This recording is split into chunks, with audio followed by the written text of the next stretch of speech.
makurakot sana. Makulong na lang sila para umasenso naman ang Pinas. Sana malinis na po lahat. Transparency, yung good governance talaga, panagutin yung mga dapat managot. Sana may makulong para sampulan natin. Mga kapatid, alas 5:30 na. Ito na mga bumabanderang balita. Before and after, CCTV footage ng mga uling sandali ni Cabral sa hotel at litrato ng makita siya sa bangin, isinapubliko. Kaba ng Bayan, National Budget pipirma ni Pangulong Bongbong Marcos sa Enero 5. EDSA Rehab, 8 buwang pagkukumpuni ng EDSA sisimula na ngayong gabi.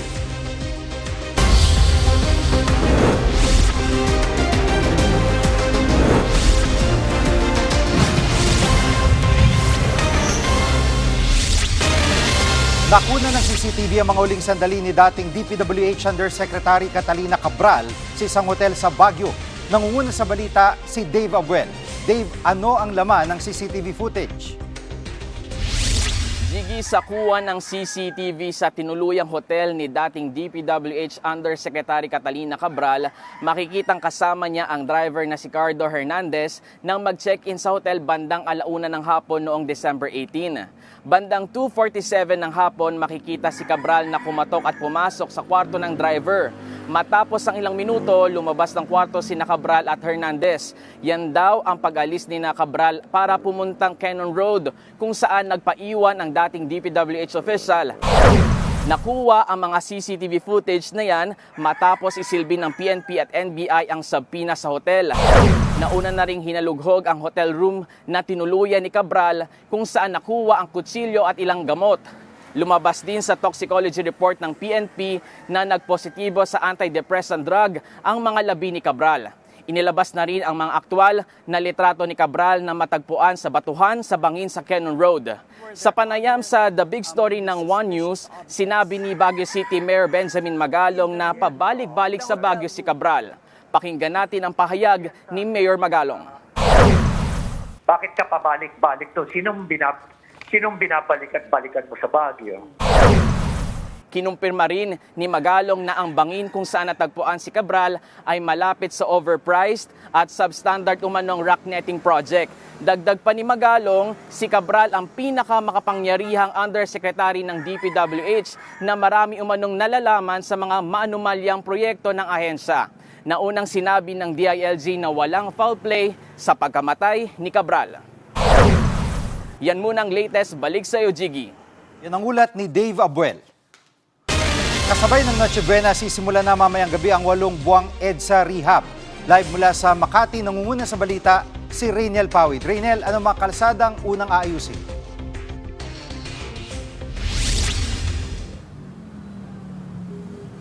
Jiggy, apektado nga ng unang phase ng EDSA Rehabilitation yung kahabaan ng Roxas Boulevard at yung hanggang dito naman yan sa may Orense, no? EDSA Orense sa may Makati City. Mamayang alas 11 ng gabi hanggang sa madaling araw ng January 5 ay sisimulan nga yung road reblocking at repair dito sa mga kalsada na ito. Uunahin dyan yung dito sa P. Celia Street sa Pasay hanggang inner lane ng Roxas Boulevard southbound at sa northbound naman mula Roxas Boulevard hanggang inner lane ng Park Avenue. Apektado rin ng road reblocking ang Taft Avenue hanggang Park Avenue inner lane. Samantala, Jiggy, uunahin namang aspaltuhin ang bus lane mula EDSA Orense hanggang Urdaneta Village. Dito pa rin nga yan sa Makati.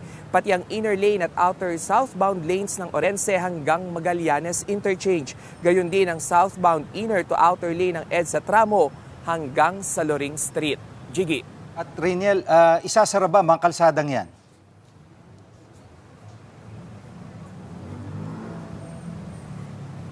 Jiggy, sa ngayon, no, walang mangyayaring pagsasara ng mga kalsada dahil lane by lane yung gagawin ng repair. So, ibig sabihin, may madadaanan pa rin yung ilang mga motorista. Sinabi ng DPWH ng MMDA na ito nga ay tatagal ng 8 buwan. Mas mababa o mas mabilis ito doon sa original plan na 2 years sana. At sabi naman ni DPWH Secretary Vince Dizon nasa yung budget nga nito ay 6 billion pesos at mas mababa iyon kumpara doon sa unang drafted budget na 17 billion pesos. Jiggy, kanina bandang alas 11 ng umaga ay sinimulan ng dalhin dito yung ilang mga gamit gaya na lamang ng mga pison, ng mga pang-drill at nagluto na rin ng ilang mga asfalto na gagamitin nga mamayang alas 11 ng gabi. Pagdating naman sa traffic, dito sa may EDSA Orense ay kanina pang alas 12 ng tanghali ay ramdam na yung bigat ng daloy ng trapiko. Hati yung saloobin dyan ng mga motorista. Yung iba, sabi nila ay maayos naman yan at okay naman yan, mapagbibigyan dahil sa konting panahon ay masusolusyonan yung ganda ng kalsada. Pero yung ilan tinanong bakit ngayon ginawa kung kailan pa uwi sila at magno-Noche Buena. Yan muna ang latest dito mula sa EDSA Orense. Maligayang Pasko, Jiggy. Maligayang Pasko, Rainiel. Yan po si Rainiel Pawid live mula sa Makati. Sa kalsada, abutan ng Pasko ang ilan nating kapatid na ngayon palang uuwi sa kanilang probinsya. Live mula sa PTEX, nangunguna sa balita si mobile journalist Francis Rivera. Francis, gaano karami ang mga ngayon palang babiyahe?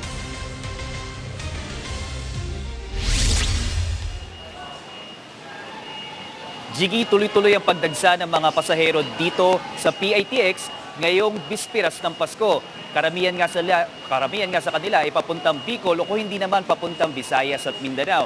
Kung papuntang Bicol yan, overnight ang magiging biyahe sa mga tawid Visayas at Mindanao, talaga namang aabutin niya ng ilang araw. Kaya naman, ang pamilya ni Raquel Olinar kasama kanyang pamilya na uuwi ng Camarines Norte, hindi na daw sila nahirapan kumuha ng ticket dahil November pa lang ay nakapagpa-reserve na sila ng ticket.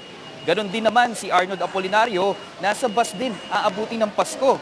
3 araw kasi ang magiging biyahe niya patungong Davao. Narito ang kanilang pahayag. Expect talaga sir na abutan kami ng Pasko sa bus. Mahirap po sir pag-commute kasi 3 days yung biyahe namin. Baka sa biyahe na. Pero mga late hours na rin. At Francis, kung may magbabaka sakali na pumunta pa dyan, may mabibili pa kaya silang mga ticket?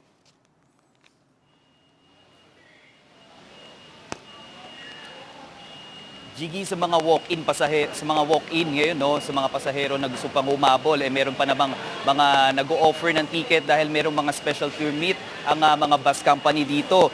Mula December 26 hanggang December 31 naman, fully booked na ang mga biyahe. Pero ayon sa bus company dito sa PITX, hindi daw sila mawawalan ng slot para sa mga pasahero. Asahan nga lang daw ang medyo delay na dating ng mga bus dahil na rin sa traffic.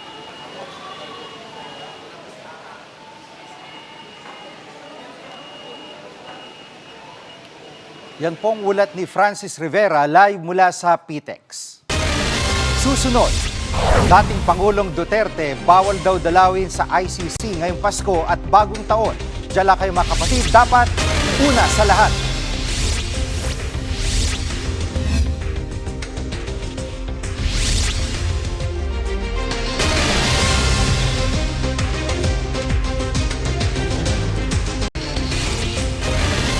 Lalagdan ni Pangulong Bongbong Marcos ang pambansang budget sa Enero a 5 sa susunod na taon. Kinumpirma yan ni Executive Secretary Ralph Recto. Dahil dito yung 2025 budget munang patutupad sa unang 5 araw ng taon. Sa ilalim ng saligang batas, reenacted budget ang patutupad kapag hindi na isang batas ang bagong budget bago matapos ang taon. Ilang beses nang talang pagpasa ng Bicameral Conference Committee sa panukalang budget dahil sa mga isyu ng pondo ng DPWH. Karaniwang bida sa Noche Buena ang lechon. Kumustahin natin ang bentahan niyan sa La Loma. Live mula sa Quezon City, nangunguna sa balita si mobile journalist Ivan Tarinque.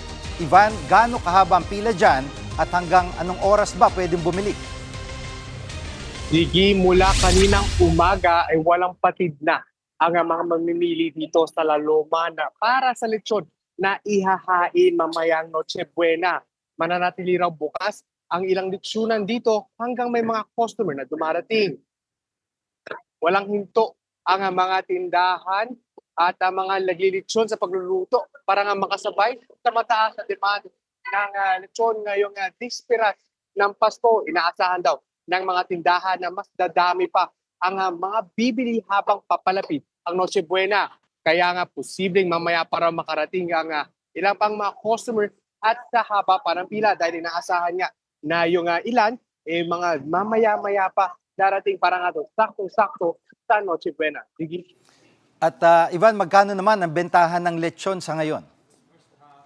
Sige, bahagyang tumaas ang presyo ng lechon dito sa La Loma, no? Umaabot sa 13,000 pesos ang presyo ng isang buong lechon na may bigat ng 6 hanggang 7 kilo. Sa mga nagtitipid naman, mas makakamura sa mga per kilo ng bentahan na nagsisimula sa 1,500 pesos. Pinipilahan din ng marami dito yung ulo ng lechon na nagkakahalaga ng 4,700 pesos na may bigat na halos 6 na kilo.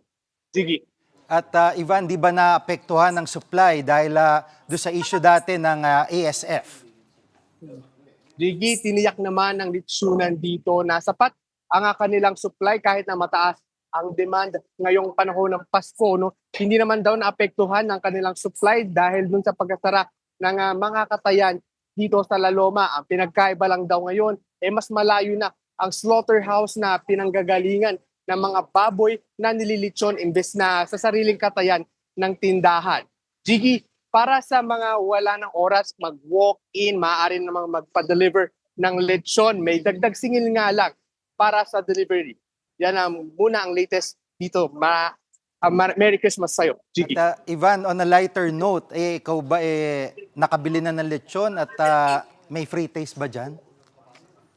Alam mo, Gigi, kanina pa tayo pumapapak ng lechon dito and so far, naubusan nga lang tayo konti nung free taste na ibinigay sa atin. Pero rest assured naman doon sa mga bibili pa ngayong gabi at habol pa ng pang Noche Buena, ready at marami pa namang supply na mabibiling lechon na pwedeng ihanda pa hanggang mamayang gabi. Gigi.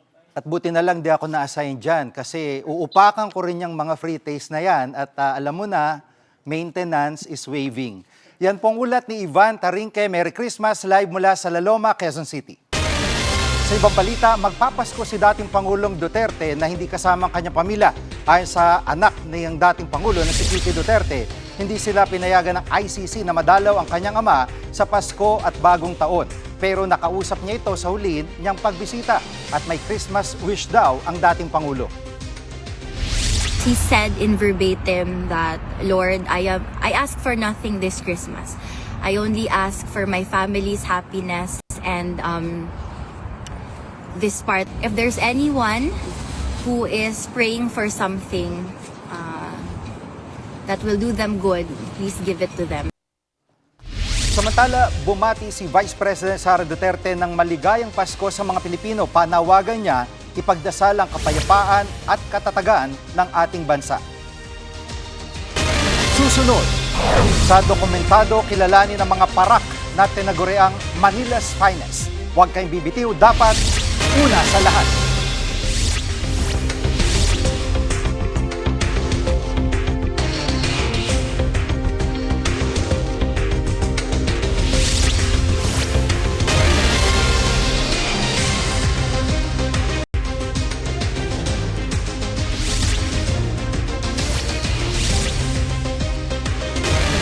Sa ranggo ang tunay na bigat ng tsapa ng isang pulis ay nasa integridad ng pagtupad sa kanyang tungkulin. Bagay na isinabuhay noon ng mga piling-piling parak na tinaguriang Manila's Finest. Ang kwento dokumentado ni Ruth Cabal.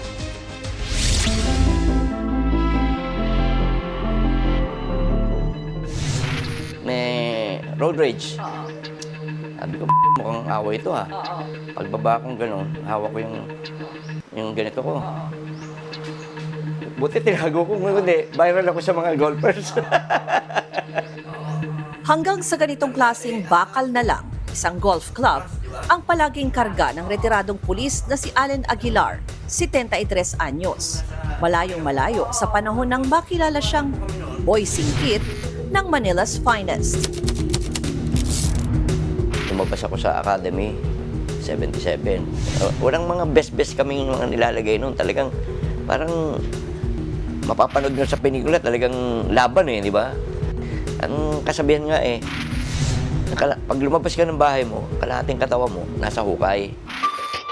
Fine Arts graduate si retired Major Aguilar pero nagpulis para sumunod sa yapak ng amang retiradong general sa Manila Police din. Sa homicide section, na-assign siya bilang detective o katiktik. Ito yung na-ambush kayo. Oo. Celebrity Cup. Yun nga, Ambush. dahil nga, kasi Oo.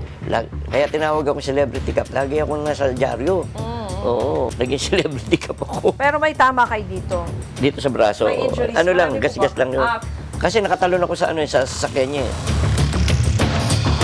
Binunutan ako ng baril. Kasama ko siya. Binunutan ako ng baril. Nakaposes yun, ha? Binunutan ako. Sabi ko, pag hindi natin nakuha yung si kasama mo, matutuluyan ka. Binunutan ako ng baril. Siyempre, nag-aanohan kami. Putok sa kisame. Nagagawang kayo. Sa tinama ko siya dito. 2 beses nang naisa pelikula ang buhay ni Aguilar. Pero kakabit na rin ang trabaho bilang pulis, may mga kasong isinampalaban sa kanya. Ilang taon ring nagtago si Aguilar at nawalay sa pamilya. Nabasura naman ang mga kaso at nakabalik siya sa serbisyo. Pag nalamang pulis ka, Maynila ka, Manila Spines, maganda, may integridad ka. So, ang tanong ko marami po ba kayo napatay na? Naku, mahirap magsalita. Hindi birong mapasama sa listahan ng mga tinaguriang Manila's Finest ng Pilipinas, lalo pa kung ikaw ang leader nito. Mismong ang pamilya ng nakilalang Dirty Harry ng Maynila at dating Western Police District Director na si Alfredo Lim, naintindihan raw kung paanong mas madalas na di nila kasama ang padre de pamilya. Being the leader of the group, ipinakikita niya yung magandang halimbawa doon sa mga tauhan niya, which they follow. Kanya nga, very proud siya doon sa pagkakatatag niya ng Manila's Finest. Kasi doon mo talaga makikita yung respeto ng mga mamamayan ng Maynila. Ang Manila Police District ang pinakamatandang police force sa bansa na inorganisa noong 1901. Manila's Finest ang bansag sa mga pulis nito dahil sa kanilang bukod tanging galing, tapang at integridad sa pagtupad ng tungkulin. Mga katangiang mula noon hanggang ngayon ay hindi hinihingi kundi inaasahan mula sa isang pulis at kawani ng gobyerno na nasa serbisyo publiko. Ruth Cabal, mukha ng maliliit, isyong malalaki, dokumentado.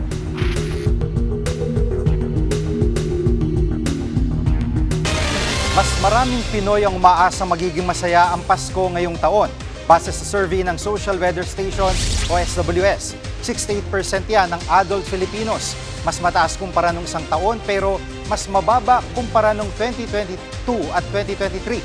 Tinanong naman ng news kung ano ang Christmas wish ng ilan nating kapatid.